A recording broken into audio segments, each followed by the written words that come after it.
안녕하세요 유튜브 시청자 여러분, 제자르입니다. 손흥민 선수의 토트넘의 모든 소식 전해드리려고 노력하는 제자르의 2024년 11월 6일 첫 번째 영상이 되겠습니다. 제가 어제 영상 3개를 올렸는데 마지막 영상에서 셉셉이가 어제 하프타임에 엔제 감독이 뭐라고 말했는지 비하인드 스토리를 공개한 내용 전해드렸는데요. 이번 영상에서는 손흥민 선수가 지난 에스톤 빌라와 경기에서 너무 빠르게 교체당하면서 너무 분노하는 모습을 보여주었는데, 셉셉이가 경기가 끝난 후에 손흥민 선수의 기분 상태에서 밝혔습니다. 셉셉이가 밝힌 비하인드 소식도 전해드리고, 제가 어제 로메로와 비둘기송의 부상 상황에 대해서 전해드렸는데, 아르헨티나 매체에 따르면 로메로는 뼈 골절이 의심이 되면서 보통 축구 선수들이 발이 부러지면은 복귀하는데 3개월에서 6개월이 걸리기 때문에 정말 충격적인 소식을 전해드렸는데, 로메로의 후속 부상 소식과 그리고 비둘기송의 후속 부상 소식까지 이번 영상에서 알려드리도록 하겠습니다. 그럼 관련 소식들 바로 알아볼까요? 일단 로메로의 부상 상황에 대해서 먼저 알려드리도록 하겠습니다. 아르헨티나 1티어 기자를 통해서 소식이 전해졌는데요. 어떤 소식이었냐? 로메로는 오른쪽 발가락 인대에 부상을 입었습니다. 뼈 부상이나 골절이나 균열은 없습니다.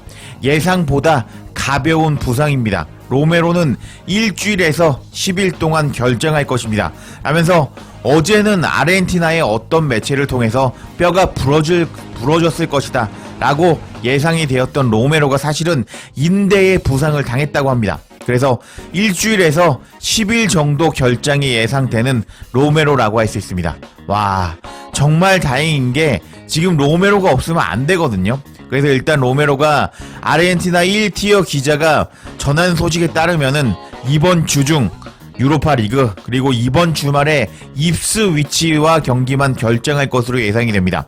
그리고 A매치 휴식 기간이 있는데 이게 더 문제라고 할 수 있습니다. 로메로는 A매치에만 갔다 하면은 정말 토트넘보다 더 열심히 뛴다고 할 수 있는데, 하필이면 부상 상태가 A매치에는 복귀할 수 있는 부상이라고 할 수 있겠습니다. 이런 소식에 토트넘 팬들은 다양한 반응을 보여줬습니다.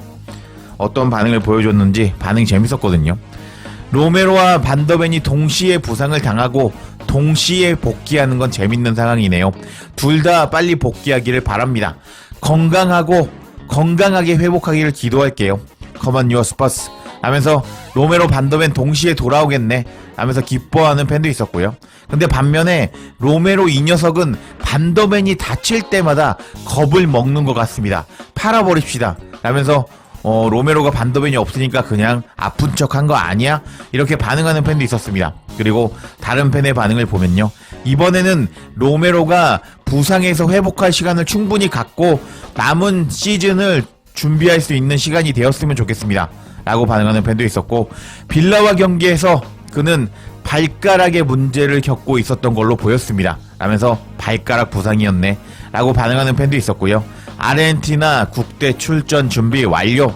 아르헨티나 국대에는 출전하기 딱 좋은 부상이군요 라면서 로메로가 또 아르헨티나 국대에서는 뛰겠네 라고 반응하는 팬도 있었습니다. 그리고 이제 다음 팬의 반응도 살펴보면요, 입스위치 타운과 경기에서는 복귀하라고 로메로야. 토트넘에 남아있고 아르헨티나 국대 가지 말라고. 로메로 아르헨티나 국대에는 복귀하겠네. 로메로는 입스위치 경기 때는 복귀 안 하겠구나.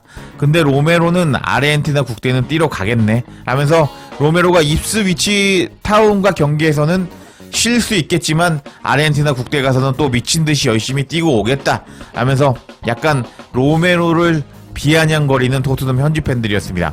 여하튼 다행인 게 로메로가 정말 발이 부러져서 3개월에서 6개월 결장했다면 이번 시즌 토트넘은 정말 큰일 난다고 할 수 있겠는데, 손흥민 선수와 너무 친하기로 소문난 로메로가 이제 큰 부상이 아니어서 다행인 것 같습니다. 그리고 비둘기송의 부상 상태에 대한 소식도 업데이트 되었습니다. 어떤 소식인지 관련 소식도 바로 알아볼까요? 해당 소식은 스퍼스 웹을 통해서 전해졌고, 비둘기송은 또다시 장기간 결장할 수도 있다 라고 부상 전문가가 말했다 라는 제목의 기사였습니다. 한 전문가가 에스턴 빌라와 경기에서 비둘기송이 부상을 당했다는 분석을 내놓았는데, 이는 브라질 선수나 토트넘에게 모두 좋은 소식이 아니다 라면서 기사가 시작이 됩니다. 비둘기송은 건강을 유지할 수 없다. 비둘기송은 경기 시작 후 60분이 되기 전에 교체 선수로 투입되었지만 햄스트링 부상을 당하기 전까지 불과 27분 동안만 경기장에 머물렀다 하면서 비둘기송이 짧은 시간 뛰고 부상을 당했다고 기사는 소개를 하고 있습니다. 브라질 선수는 토트넘의 세 번째 골을 위해서 솔랑키에게 크로스를 올리려고 몸을 뻗다가 부상을 입었다.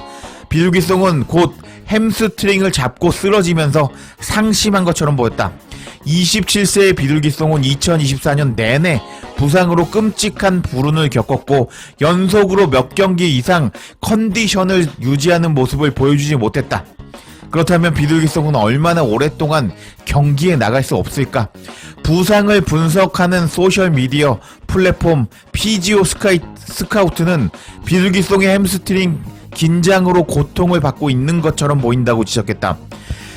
피지오 스카우트는 1등급 염자라면 비둘기송은 2주에서 4주 동안 경기에 나서지 못할 것이라고 말했고 2등급의 염자라면 4주에서 6주 동안 경기에 나서지 못할 수도 있다고 밝혔다.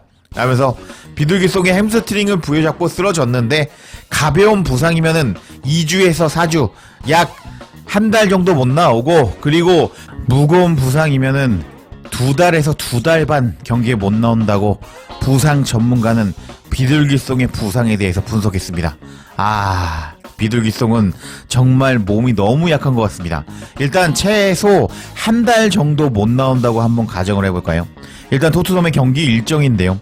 지금 11월 8일부터 12월 9일까지 경기가 7경기가 잡혀 있습니다. 근데 비둘기송은 이 7경기에서 나오지 못할 가능성이 높아져 버린 것입니다.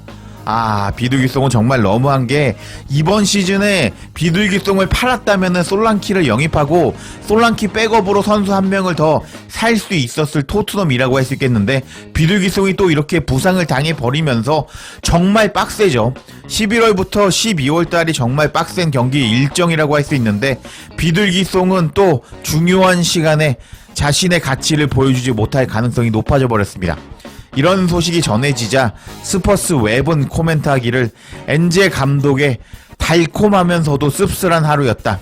엔제 감독의 팀의 경기력과 결과에는 기뻐하겠지만 부상자 명단이 늘어나고 있다는 사실에 좌절감을 느낄 것이다. 오도베르, 반더벤, 스펜스는 이미 경기에서 제외되었고 이제 로메로와 비둘기송은 치료를 받게 되었다.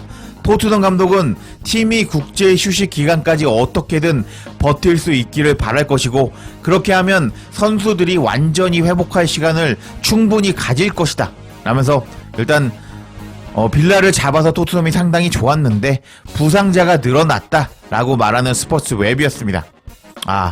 비둘기송이 조금 진짜 몸 관리 좀 잘해줬으면 좋겠습니다. 그리고 손흥민 선수가 교체아웃 당하면서 이례적으로 역대급으로 분노하는 모습을 보여주었는데, 손흥민 선수가 분노한 것에 대한 비하인드 스토리를 셉세비가 공개하였습니다. 관련 소식도 바로 알아볼까요? 손흥민 선수의 비하인드 스토리는 스퍼스 웹을 통해서 전해졌습니다. 셉세비가 손흥민의 라커룸 기분에 대해서 공개했다 라는 제목의 기사였습니다. 내용을 살펴보면 셉세비가 토트넘이 빌라를 4대1로 이긴 후에 손흥민의 기분이 어땠는지 공개했다. 엔제 감독은 부상을 피하기 위해서 불과 55분 만에 한국의 스타를 교체했다 하면서 기사가 시작이 됩니다. 내용을 계속 살펴보면 손흥민은 교체가 되면서 불만을 터뜨렸다. 손흥민은 경기 시작 후 불과 55분 만에 자신의 번호가 보드에 올라온 것을 보고 매우 실망했다. 몇 분 전에 아름다운 크로스로 토트넘의 동점골을 만든 손흥민은 후반전 시작과 동시에 불타오르고 있었기 때문에 그의 좌절은 이해할 만하다 라면서 기사가 시작이 됩니다. 계속 내용을 살펴보도록 하겠습니다. 벤치에 앉은 후에 손흥민은 계속 좌절하는 모습을 보여주었는데 엔제 감독의 결정은 옳은 것으로 판명이 되었다. 손흥민을 대신해서 들어간 비둘기송은 토트넘이 4대1로 승리하면서 중요한 어시스트를 기록하기도 했다. 토트넘 감독은 경기 후에 손흥민이 부상해서 여전히 회복 중이기 때문에 55분 이상 경기에 출장할 가능성이 없다고 말하기도 했다. 셉세비는 손흥민의 기분 상태에 대해서 밝혔다. 손흥민은 교체된 후 10분에서 15분 동안 카메라가 손흥민을 비출 때마다 행복해 보이지 않았는데 셉세비는 경기 종료 후에 모든 것이 괜찮아졌다고 주장했다. 셉세비는 토트넘의 주장 손흥민이 결과에 만족했고 손흥민이 실망스러워했던 이유는 부상으로 인해 더 많은 시간 경기에 출장할 수 없었기 때문이라고 주장했다. 토트넘이 4대1로 이긴 후에 손흥민의 기분에 대해 물었을 때 셉세비는 다음과 같이 말했다. 소니는 경기가 끝난 후에 매우 기뻐했습니다. 소니가 실망했던 이유는 소니가 후반전에 정말 잘하면서 기회를 만들었기 때문이라고 생각합니다. 소니가 그렇게 실망한 모습을 보여주었는데 그것에 대해서 충분히 이해가 됩니다. 몸 상태 때문에 더 이상 플레이할 수 없으니까 답답하겠죠. 아시다시피 부상을 당하면 아무것도 할 수 없잖아요. 그래서 축구 선수에게 가장 중요한 건 경기장에서 뛰는 것입니다. 하면서 셉세비는요, 손흥민 선수가 정말 빡친 모습을 보여주었는데 근데 그거는 경기에서 승리하자 손흥민 선수는 매우 기뻐하는 모습을 보여주었고 손흥민 선수의 그렇게 빡친 것은 이해가 되는데 축구 선수로서 부상을 당한 상황에서 경기에 못 뛰면 답답할 텐데 그런 손흥민의 심정에 대해서 이해한다고 비하인드 스토리를 밝히는 셉세비였습니다. 셉세비의 인터뷰 덕분에 경기 후에 손흥민 선수의 기분이 상당히 좋았다는 것을 알게 되었는데요. 손흥민 선수의 심정도 이해가 됩니다. 일단 몸 상태가 좋은 상황에서 골도 넣고 도움도 더 기록하고 싶었을 텐데 일단 빠르게 교체 아웃 당하다 보니까 기분이 안 좋았던 손흥민 선수였지만 그래도 결국 팀이 승리하자 팀을 위해서 기뻐했다는 셉세비의 인터뷰 내용이었습니다. 이렇게 이번 영상에서도 다양한 소식 전해드렸는데요. 조금 더 흥미로운 소식이 있으면 바로 전해드릴 것을 약속드리겠습니다. 제자리에 영상 놓치지 않도록 알림 설정해 주실 것을 부탁드리며 영상 마치겠습니다. 구독과 좋아요, 댓글은 사랑입니다. 감사합니다.